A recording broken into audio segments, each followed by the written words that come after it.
Se você mora no Brasil, bem-vinda e bem-vindo. Você conhece essa birosca em que a gente vive. Há uns meses atrás, quando houve aquela tragédia no Rio Grande do Sul, das enchentes, uma influenciadora digital publicou um vídeo dizendo que aquilo lá era um castigo de Deus por causa de uma religiosidade não cristã, vamos dizer assim, de parte dos gaúchos. E agora ela foi condenada numa primeira instância por danos morais coletivos, e é um pouco sobre isso que eu quero falar hoje, sobre essa questão da chamada intolerância religiosa e as repercussões disso. Birosca News, esse quadro que eu faço todas as semanas, falando de questões de direito, e esse conteúdo fica disponível no youtube.com/Alexandre Bahia, e também o podcast do Birosca News, disponível em várias plataformas. Se você gostar desse conteúdo, curta, compartilhe. Toda semana, pelo menos um novo episódio.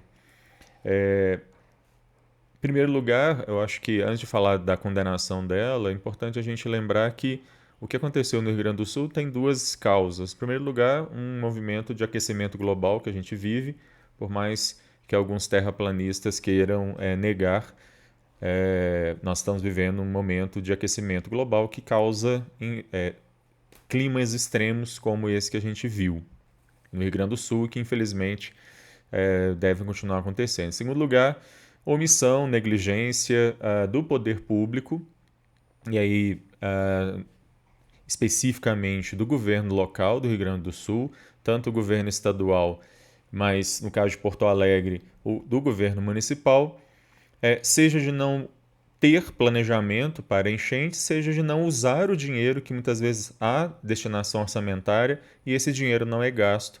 Então, isso não tem nada a ver com Deus, isso não tem nada a ver com a religiosidade das pessoas. Michele Dias Abreu é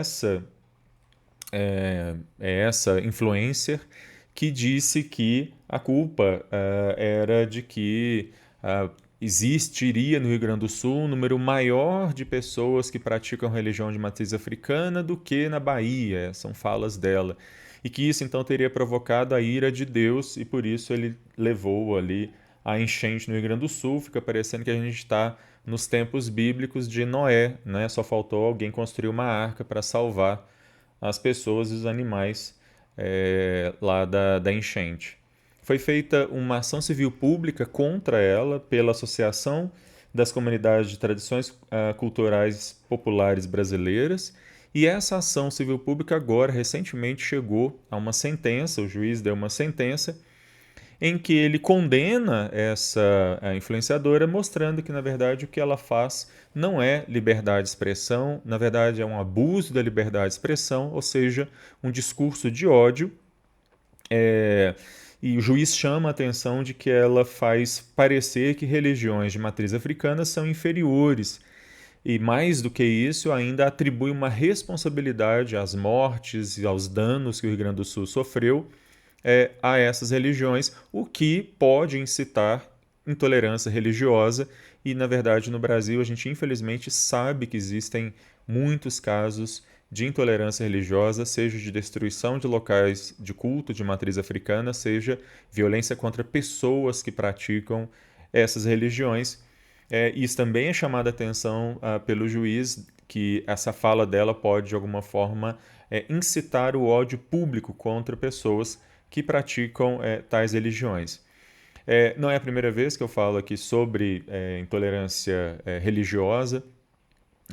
Não são, inclusive, normalmente ateus que cometem intolerância religiosa contra religiosos, são religiosos que cometem intolerância religiosa contra outros religiosos, maiorias contra minorias normalmente. E isso é algo que é previsto, inclusive, no Código Penal brasileiro. O artigo 208 do Código Penal fala sobre intolerância religiosa, além, é claro, da lei do racismo. A lei 7716 de 89 fala que a discriminação por religião também é uma forma de racismo. Eu não sei se ela também está respondendo na esfera penal. Eu espero que haja a devida ação penal em que seja garantida a ela ampla defesa, contraditório, enfim, mas que seja apurada também a responsabilidade penal dela, porque esse tipo de situação é absolutamente inaceitável num Estado democrático de direito. A decisão ainda é uma decisão de primeira instância, ela com certeza vai recorrer dessa decisão, mas eu espero que lá na frente a gente possa voltar aqui e falar que a decisão final foi de condenação, manteve a condenação dela ao pagamento desses danos morais coletivos, que vão ser revertidos para um fundo especial de reparação aí de reparação em casos como esses, né, de danos morais difusos e coletivos, e também que haja uma resposta também da justiça no âmbito penal, caso se entenda no final enquadrá-la aí na figura, em alguma das figuras típicas que eu mencionei. Bom, é isso. Birosca News vai ficando por aqui.